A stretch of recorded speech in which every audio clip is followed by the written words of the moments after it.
Nah, ini mungkin ini slide saya sendiri ya ini ya.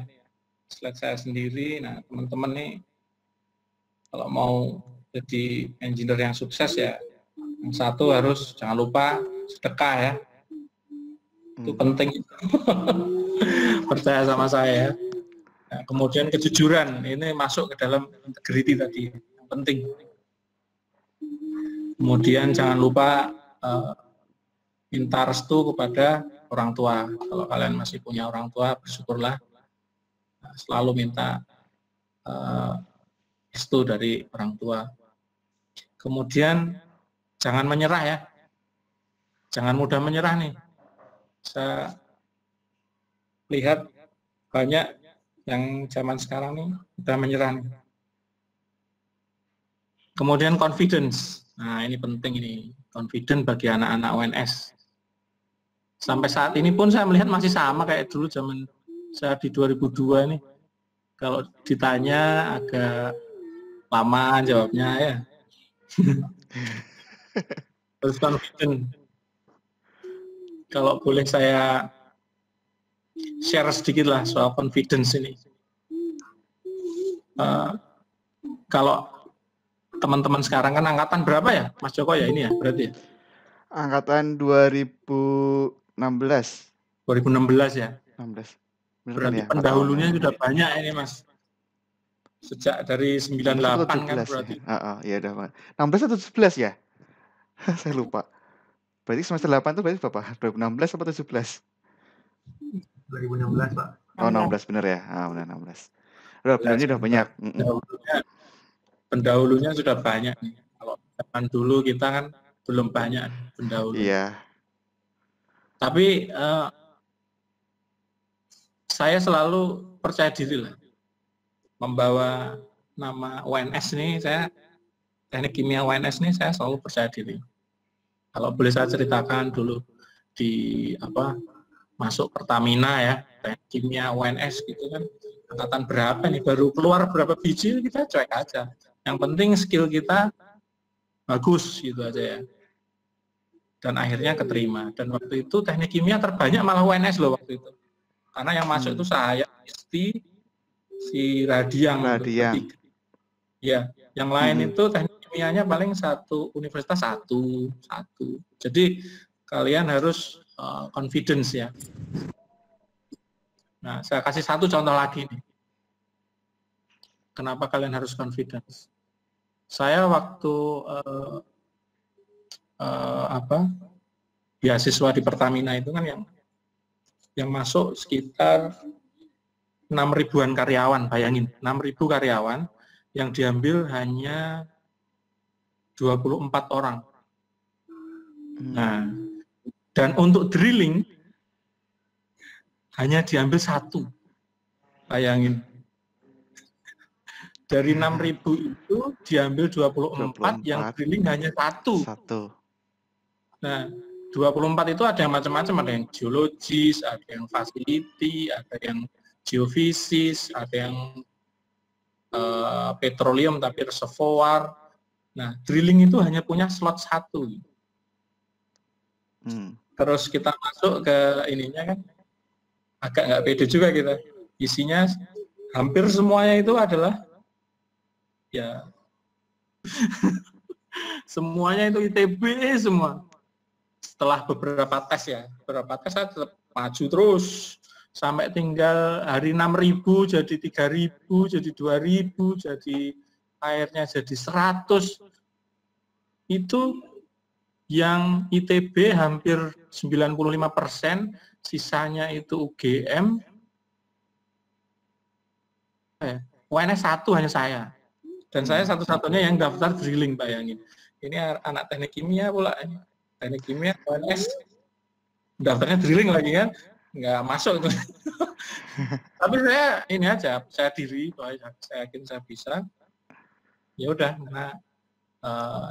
dan satu-satunya drilling yang masuk adalah saya waktu itu. Itulah. Nah, saya melakukan yang di atas tadi ya, sedekah, minta restu, jangan menyerah, dan confident ya.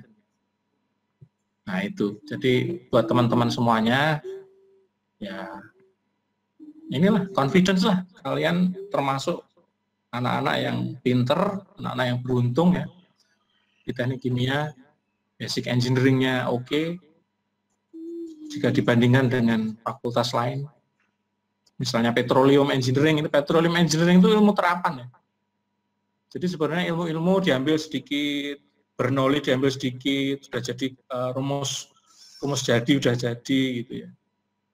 Nah kalau itu tahu, oh Bernoulli itu dasarnya seperti ini, kalau udah di rumus realnya seperti ini. Nah kalian lebih advance sebenarnya hal tersebut ya. Dan learn from mistake itu ya dimanapun kita berada di hidup ini ya kita harus selalu belajar dari kesalahan. Nah ini jangan underestimate kalau dikasih sebuah amanah.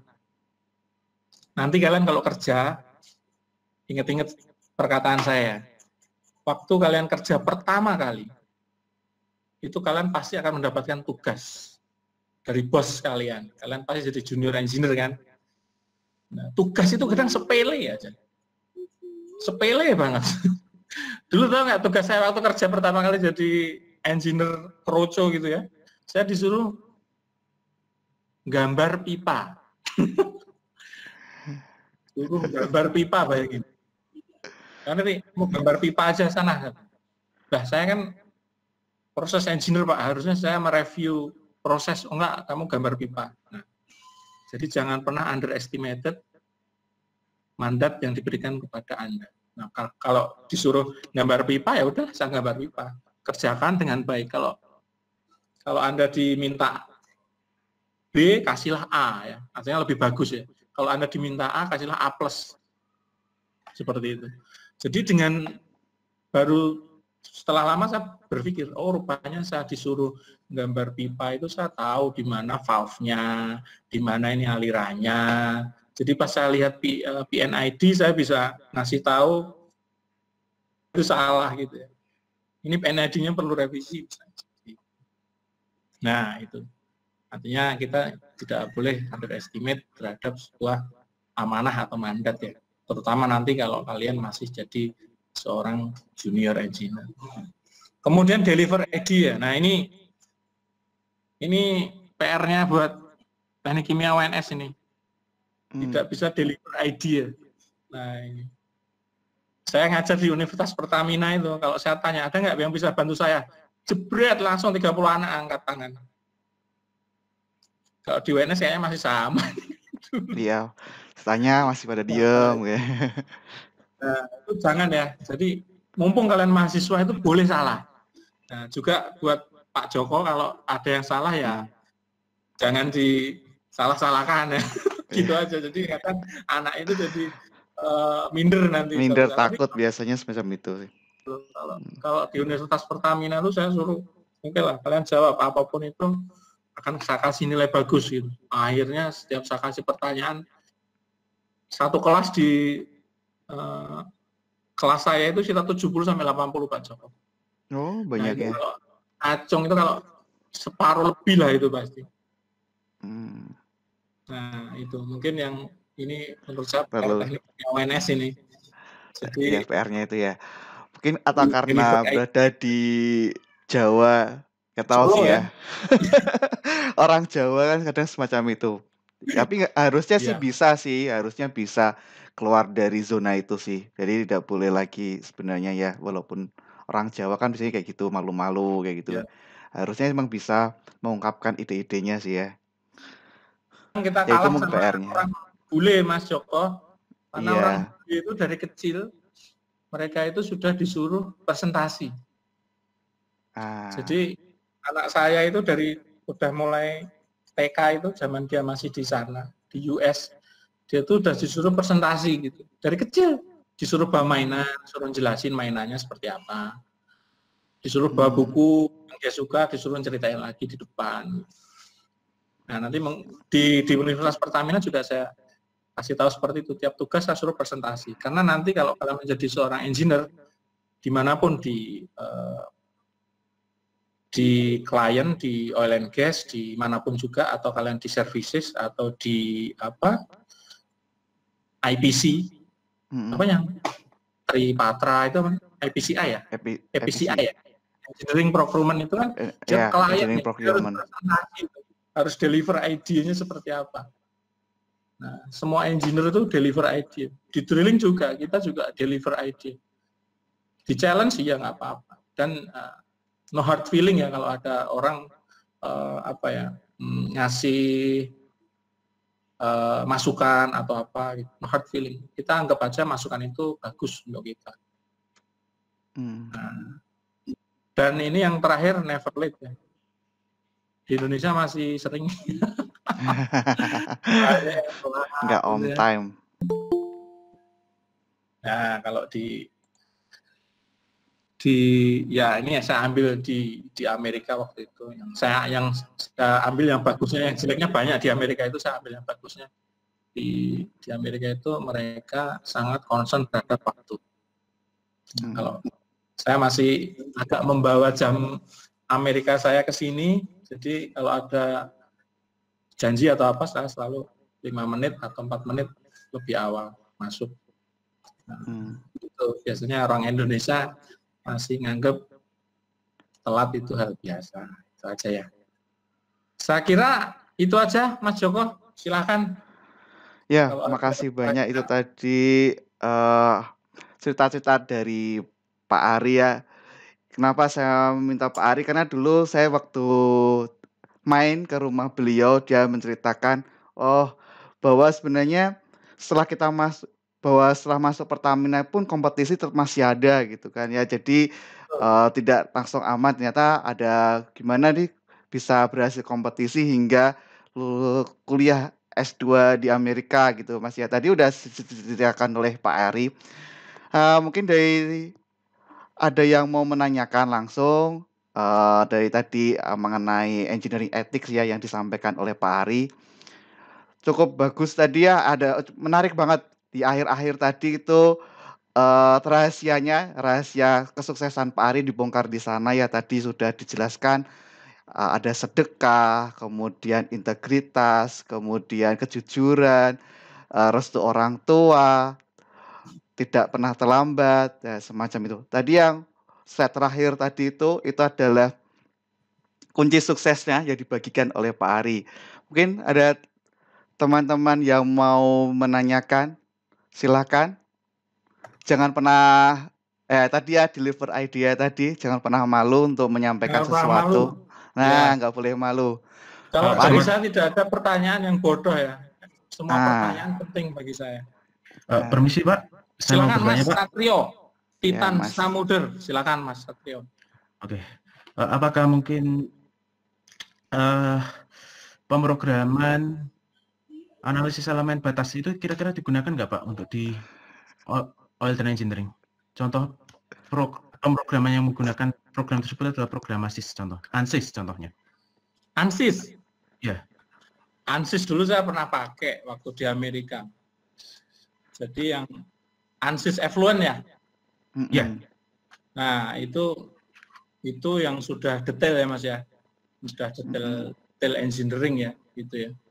Nah, itu pasti dipakai Mas. Itu dipakai juga di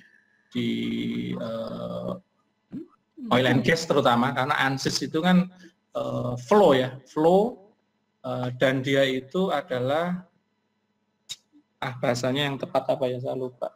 Transient. Nah, dia itu sistemnya transient 3D. Itu biasanya kalau di oil and gas itu simulate ini Mas, erosion sama corrosion dia kalau di oil and gas. Ya seperti itu, sama rata-rata itu sih kalau di oil and gas. Corrosion kalau yang saya lihat ya, ANSYS atau effluent itu ya. Nah, berarti itu lebih kepada tim facility engineering. Nah, seperti itu Mas. Tapi itu bisa penggunaannya sangat luas ya, gitu ya. Penggunaan untuk ANSYS effluent itu sangat luas. Sebenarnya kalau mau lebih canggih lagi itu sebenarnya kalau teman-teman mau belajar itu Olga. Pernah dengar nggak Olga? Pernah. Nah, itu ada dulu ada teman siapa namanya saya lupa itu. pernah minta data Olga untuk yang di PHE.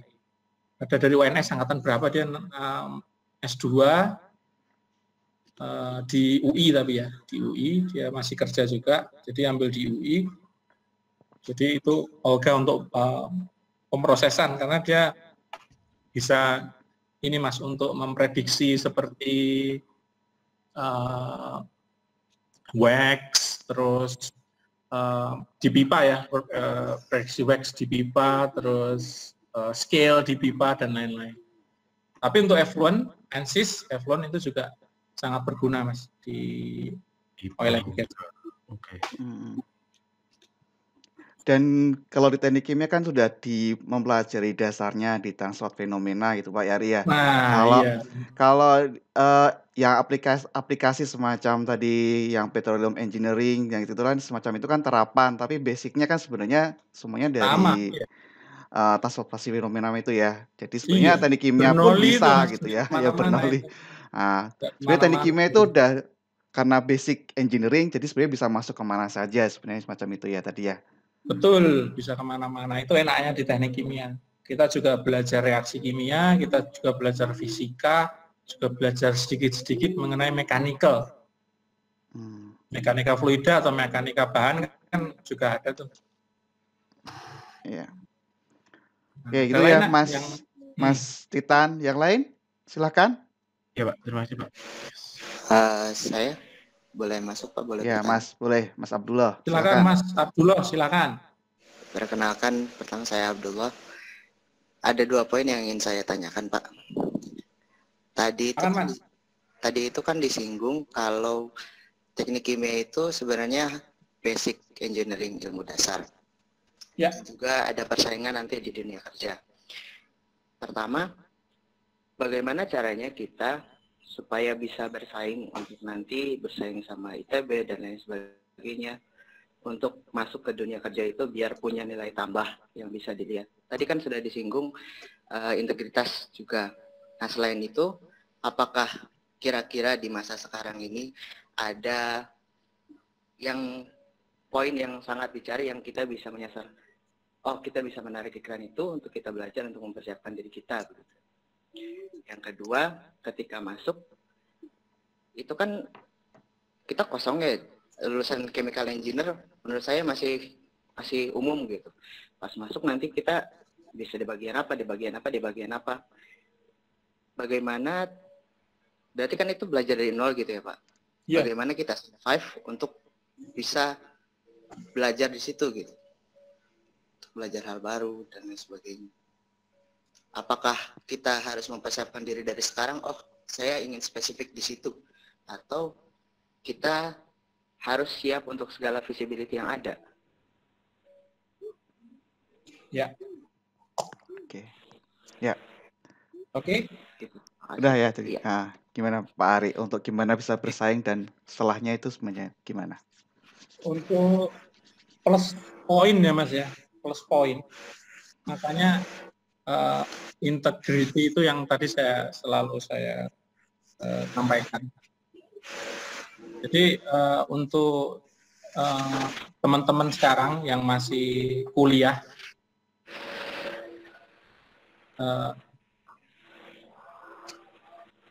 maaf kok ada suara. Oke.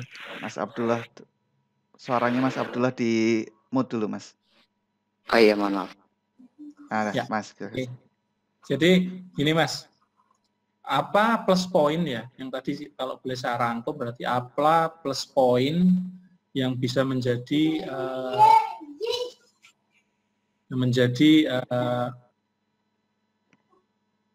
saat kita bersaing dengan universitas lain gitu ya.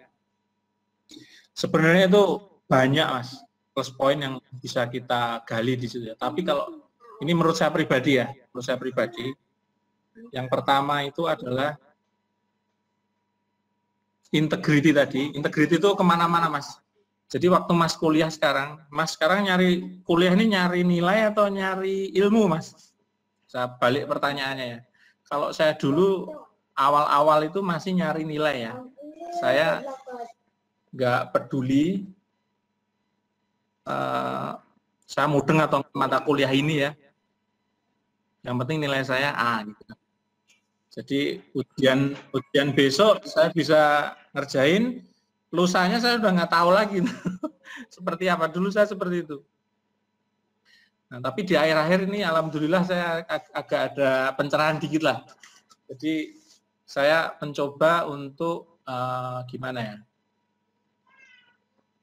melihat suatu kuliah itu untuk menambah ilmu. Nah, dari situ kita akan tahu mengenai basic engineering itu sendiri. Maksudnya kita jadi paham gitu loh. Bukan terlalu nol lah kalau saya bilang ya. Jadi di saat kita lulus itu kita nggak terlalu blank sekali lah terhadap ini ya. Terhadap misalnya yang saat ini kita lakukan adalah teknik kimia gitu ya. Nah, itu kita nggak terlalu zero banget. Dan apakah itu banyak Mas? Kita banyak rekrut misalnya dari kalau dari yang di bawah saya teknik perminyakan itu masuk ya zero, mereka nggak tahu apa-apa. Bahkan mungkin ilmu yang dia pelajari 5 tahun itu saya tanya basicnya itu hilang gitu. Tapi ya jangan jadi seperti itu ya. Nah, dan kedua mungkin kalau saya boleh tambahkan ini tadi Mas, pemanfaatan software. Jadi yang pertama tadi adalah kita basic engineering-nya kuat, yang kedua adalah kita harus bisa memanfaatkan software. Kenapa menurut saya sendiri ya ini Mas ya, menurut saya pribadi ini penting karena saat ini dalam suatu desain engineering itu tidak ada lagi yang menggunakan perhitungan manual. Semuanya sudah menggunakan software. Yang satu itu assurance bahwa itu perhitungannya sudah benar, kita tinggal QC aja. Yang kedua ya atasan Anda nanti nggak akan ngecek lagi hitung-hitungan Excel Anda dari nol gitu ya. Makanya pengetahuan tentang software itu paling nggak teman-teman di UNS tahu lah kalau teknik kimia ya HYSYS, tahu lah MATLAB, tahu-tahu dikit nggak apa-apa. Yang penting jangan hilang gitu ya. Nah, dan nanti yang perlu kita jual adalah kita bisa software itu dan kita cepat belajar. Nah, gitu aja. Jadi jangan sampai yang software itu kita nggak bisa run. Kalau menurut saya itu aja sih Mas. Jadi basic engineering sama software, penggunaan software. Gimana Mas Abdullah? Tapi yang kedua tadi, kalau sudah masuk ke dalam suatu industri, gimana Pak? Kan bisa harus siap ditempatkan di mana saja atau kayak gimana? Betul. Nah ini tergantung perusahaannya, Mas Abdullah dan Mas Joko ini. Tergantung perusahaannya. Saya pernah di perusahaan yang mementoring dengan bagus, ada perusahaan yang dilepas. Itu tergantung nanti kalian masuk di perusahaan yang tipe mana. Untuk yang perusahaan yang dilepas misalnya, itu ya kalian harus belajar sendiri. Kadang itu mentalitas teman-teman akan diuji ya di situ ya, untuk di perusahaan-perusahaan, biasanya perusahaan-perusahaan kecil ya. Itu. Nah, itu kalian harus belajar mandiri di situ, harus menggali sendiri. Tapi kalau perusahaan itu cukup baik misalnya, dia akan memberikan mentoring khusus. Nanti kita tinggal ngikutin programnya, nanti insya Allah kita udah siap menjadi seorang, misalnya kalau di sini nanti proses engineer ya. Kalau perlu saya contohkan, dulu saya waktu mau menjadi masih di April ya, saya 2 bulan itu menjadi operator lapangan. Enggak apa-apa, kita jadi operator lapangan dulu, ikut nutup valve dan lain-lain ya. Ya itulah kerjaannya 2 bulan pertama sampai kita tahu semuanya, pipa-pipanya kita tadi suruh gambar macam-macam ya, kita suruh matiin valve nomor berapa, kita ya masih inget-inget lah, kalau enggak kita Ya intinya nggak udah familiar dengan area tersebut. Baru naik kemudian kita diajari di DCS waktu itu. Kalau nggak salah 3 bulanan. Nah, setelah 3 bulan kita selesai, kita bisa menjadi kayak tim lead gitu ya. Nah, kayak tim lead gitu. Baru kemudian kita baru bisa menjadi proses engineer. Nah itu untuk yang perusahaan yang bagus ya, yang melit kita nantinya. Kalau masalahnya kalau Mas nanti masuk ke dalam perusahaan yang kecil misalnya, yang ya kita biasanya harus sendiri. Tapi itu nggak masalah Mas, biasanya itu butuh 3-6 bulan kita sudah bisa beradaptasi, biasanya gitu Mas Abdullah. Gitu ya Mas Abdullah. Kalau masih ada pertanyaan? Saya ingin bertanya. Oh, ada yang mau tanya lain? Siapa yang dari Mbak nih? Pak, saya ingin bertanya. Saya Winda. Ya Mbak Winda. Beberapa artikel itu harga minyak saat ini sangat menurun, bahkan pernah sampai minus, dan kebijakan pemerintah sendiri bahkan ingin melakukan ekspor 100% karena biaya produksinya mahal. Saya ingin bertanya, yang pertama itu untuk fresh graduate sendiri, apakah untuk kerja di bidang oil and gas itu masih menjanjikan? Dan yang kedua, saya ingin bertanya bagaimana kesempatan perempuan untuk bekerja di bidang oil and gas, karena setahu saya engineer perempuan yang bekerja di bidang oil and gas itu masih sedikit. Ya, oke Mbak.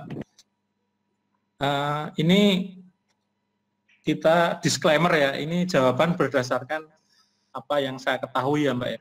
Jadi ini bukan disclaimernya seperti itu kan. Jadi memang harga minyak sekarang lagi turun. Itu kemarin kita juga shock juga karena hampir semua proyek kita minus. Akhirnya kita terpaksa mengurangi proyek-proyek yang strategis, kita tunda dulu untuk tahun depan. Tapi proyeksinya tahun depan itu sudah merangkak naik. Ini pun sudah mulai naik nih. Dari angka 20-an ini sekarang sudah menjadi 35-an. Ini di atas ekspektasi kita karena kita ekspektasi tahun ini hanya 30. Ternyata sudah sampai 36. Nah, dan itu menyebabkan sampai saat ini ya, kalau di Pertamina ini memang dikurangi proyeknya, tapi hampir 60% masih jalan lah. Nah, untuk yang impor minyak, ya benar. Jadi memang untuk di beberapa negara itu sempat minus ya, di beberapa kayak West Texas Index itu yang di Amerika, di Gulf of Mexico itu memang harganya sampai minus. Tapi kenyataannya kita mau beli juga nggak bisa itu. Jadi jangan dikira itu kalau wah ada minyak murah di sana beli ya, susah juga karena ternyata apa? Tankernya itu juga kepakai semua buat orang nampung minyak rupanya. Jadi kita dapat info dari orang komersial bahwa tanker, kalau kalian iseng buka-buka ship location gitu ya, lokasi kapal gitu ya, .com apa gitu, lihat semua kapal tanker itu merapat semua ke Singapura. Jadi di sana dia nampung minyak semua itu di sana. Jadi kalau harga minyak minus itu kalau kita mau beli yang murah di mana nggak ada. Karena semuanya penuh ya. Ya, karena semuanya penuh. Di kilang Balikpapan udah top up. Maksudnya top up itu sudah di top tank ya. Top tank. Di lainnya udah top tank. Nyimpen di mana lagi minyak? Ya di tanker. Tanker penuh. Jadi agak susah juga. Nah, intinya kalau melihat ini ya, kalau untuk teknik kimia, makanya saya bilang tadi untuk teknik kimia jangan khawatir lah. Kalau oil and gas itu memang agak struggling kali. Tapi kan teknik kimia bukan hanya oil and gas. Teknik kimia di petroleum, petrochemical misalnya. Di petrochemical sekarang lagi foya-foya karena beli minyaknya murah, jualnya mahal ya. Nah, itu salah satu contohnya. Misalnya ini malah di Chandra Asri misalnya, malah bikin plant baru. Nah, itu memang kalau di teknik kimia memang insya Allah nggak masalah. Kalau untuk yang petroleum ini mungkin lain. problem ini. Nah, untuk yang engineer wanita, jangan salah Mbak, sekarang itu service company ya, service company itu nggak tahu kenapa, saya juga nggak tahu, service company untuk pemboran itu ya, ini untuk pemboran loh Mbak, bukan yang lain. Untuk pemboran itu isinya cewek semua Mbak, kalau nggak percaya. Itu ada tuh angkatan 2005 ya Mas Joko ya, di Haliburton Cementing loh. Iya. Siapa itu namanya? Saya lupa. Nah gitu. Dan sekarang itu rata-rata tiap ada engineer dari Selam Bersih, Baker, Haliburton, pas ketemu pasti cewek. Ada ceweknya, iya. Sudah bukan ada banyak. Ceweknya, cewek lagi. Nggak tahu kenapa, sering dimarahi kali, karena yang dikirim cowok atau cewek sekarang. Jadi seperti itu ya. Dan di tempat kita itu drilling engineer, cewek ada 3 saat ini. Dari total ada berapa ya? Ada 9, 3-nya cewek, berarti ya hampir 30% itu cewek. Apalagi untuk yang lain ya, seperti reservoir engineer dan lain-lain. Dan itu rata-rata banyak kan malah dari teknik kimia. Banyak kan seperti itu. Jadi jangan khawatir Mbak, kalau cewek biasanya malah lebih suka karena biasanya lebih rajin sih. 2006 juga ada Mas Ari yang di ya? Kakap itu. Kakap Energi yang di offshore tuh malah. Boleh. Ya? Saya juga pengen sih ngundang-undang mereka yang cewek-cewek yang bekerja di itu sebenarnya untuk di kuliah tamu nantinya sih ke depannya. Iya. Banyak kok. Banyak sih ya. Cewek-cewek. Jangan khawatir. Nah, gitu ya Mbak Winda. Ada lagi pertanyaan? Kita sampai jam berapa nih? Sampai ya 15 menit lagi ya kita tutup. Siap. Gimana? Ada lagi nggak yang mau bertanya? Tadi ada yang request Mas Ari, wajahnya kok nggak kelihatan gitu. Waduh.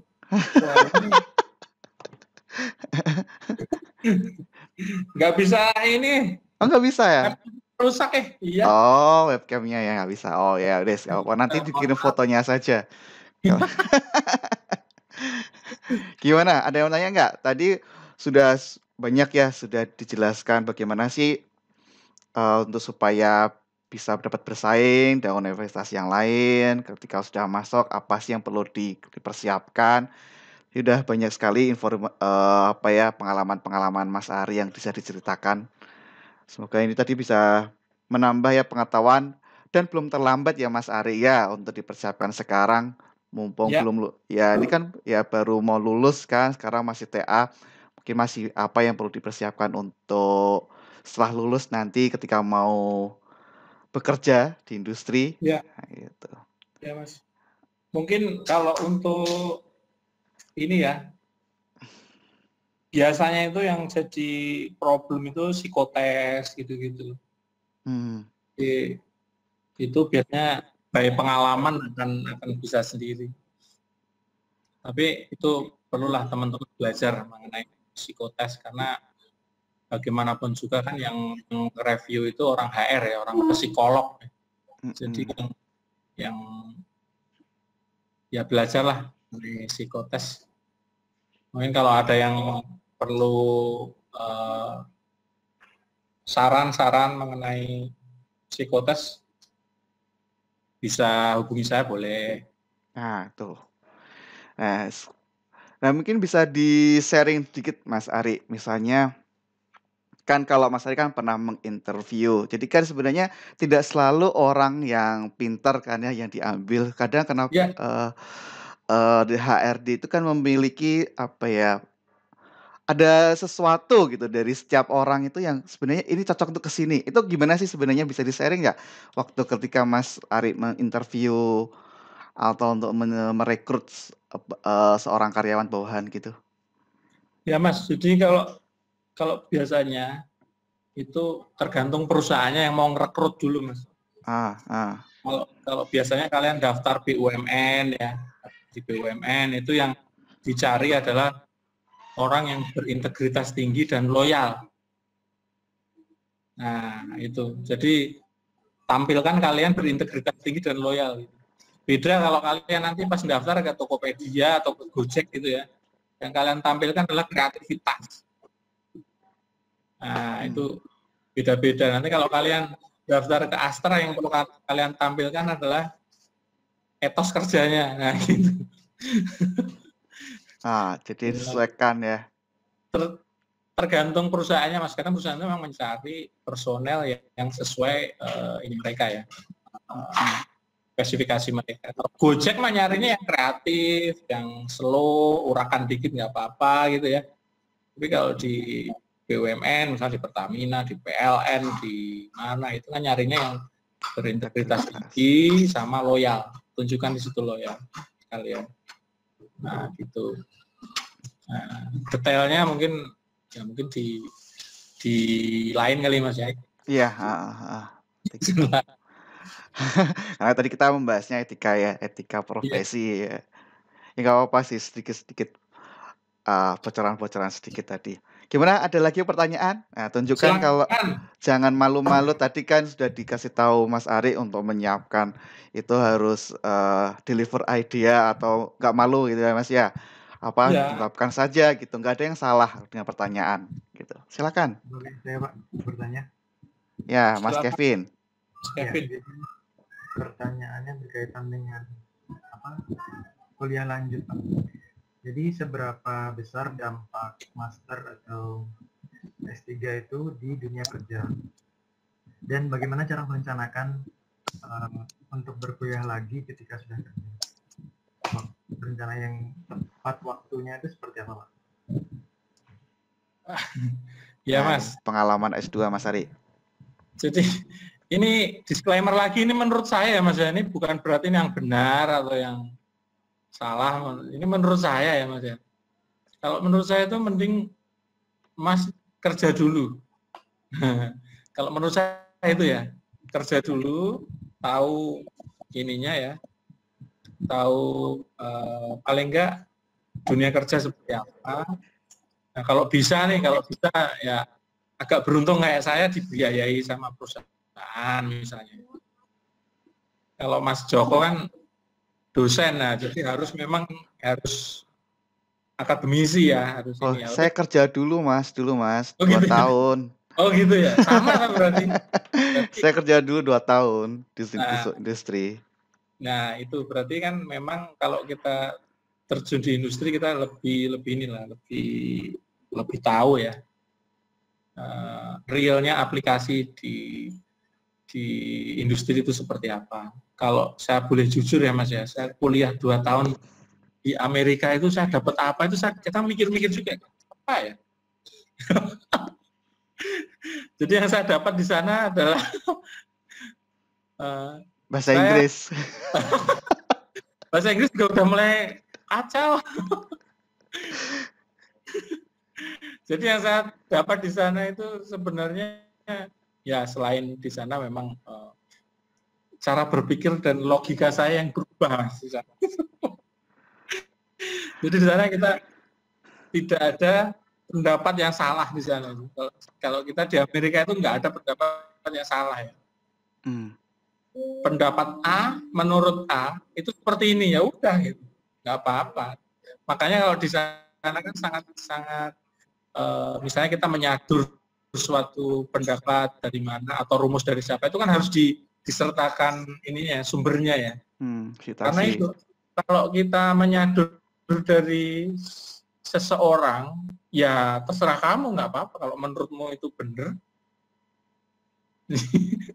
Jadi ilmu itu ternyata sangat luas dan kita dulu waktu kuliah kan ngertinya rumus untuk menyelesaikan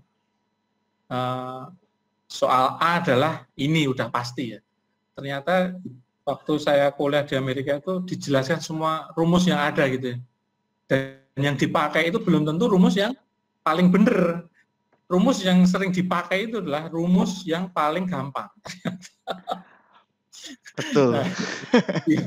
Jadi banyak rumus yang lemahnya lebih mendekati model kenyataannya, tapi nggak dipakai karena apa? Ribet. Nah, itu aja Mas. Dan di sana saya semakin mengerti bahwa apa yang kita pelajarin ini atau engineering itu adalah ilmu kira-kira gitu. Malahan ya. Bahwa engineering itu malah ilmu kira-kira malah kalau setelah kita di level tertentu ya. Waktu itu saya sangat ingat sekali dosen saya bilang, Rik, itu sepandai-pandainya saya menjelaskan mekanika fluida. Mekanika fluida itu kan bisa udara, bisa air, bisa aja. Saya itu nggak bisa ngitung kalau daun jatuh dari pohon itu dia akan jatuh di mana itu. Profesor yang paling canggih sedunia pun nggak akan bisa jawab itu.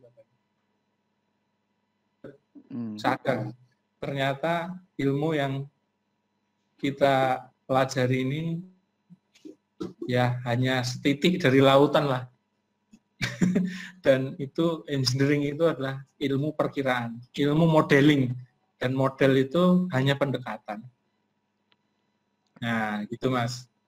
Nah, kalau kita nanti sudah kerja, sudah tahu kenyataannya seperti ini, dan engineering itu ya memang ilmu seperti itu. Nanti kalau udah tahu dalamnya ilmu engineering.